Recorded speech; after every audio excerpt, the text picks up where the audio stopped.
Ils viennent aujourd'hui recevoir leur diplôme d'État.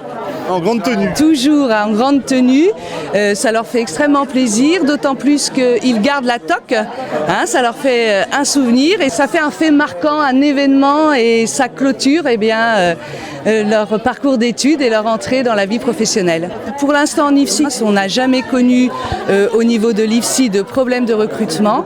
Pour la première fois l'année dernière, on a gardé une place vacante en IFAS, c'est la première fois, donc on met en œuvre un maximum de choses pour remplir le quota de nos promotions.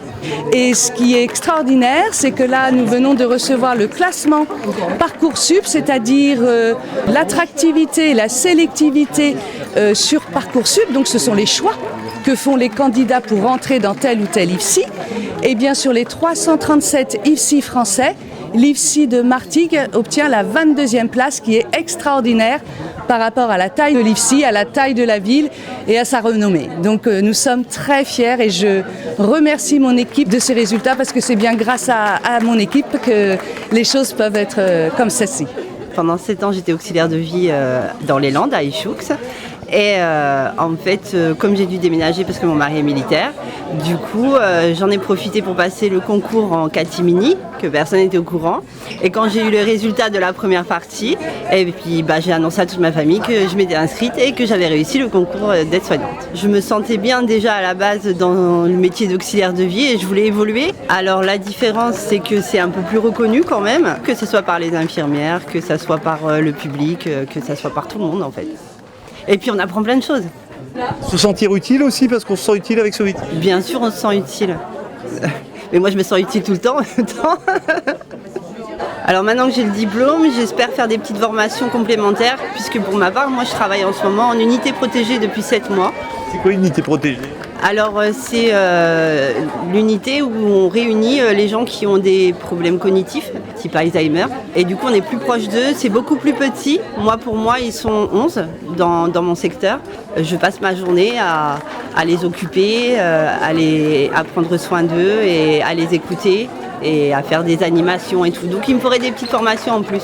Je pourrais aller peut-être évoluer aussi dans d'autres secteurs, comme à la maternité. Il nous faut des petits modules en plus pour être puéricultrice. On imagine d'un claquement de doigts, on vous donne votre formation idéale, ça serait quoi là? Vous aimeriez vous retrouver où et quand et à vous occuper de quoi?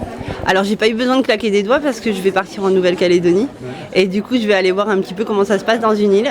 Alors j'ai vu qu'il y avait un centre de santé, donc je vais aller postuler, j'espère qu'on me prendra. Et il y a aussi un EHPAD, les Broussailles je crois, un truc comme ça. Et du coup je vais aller voir par là comment ça se passe. Plus EHPAD ou maternité, alors ça serait quoi votre choix? Moi j'aime les deux. J'ai été nourrice il y a X années, j'ai été nourrice pendant 5 ans et j'aime les enfants et je me débrouillais très bien avec les enfants et je me débrouille très bien avec les personnes âgées, donc du coup... Idéalement un peu des deux, ça serait bien? Voilà, un peu des deux.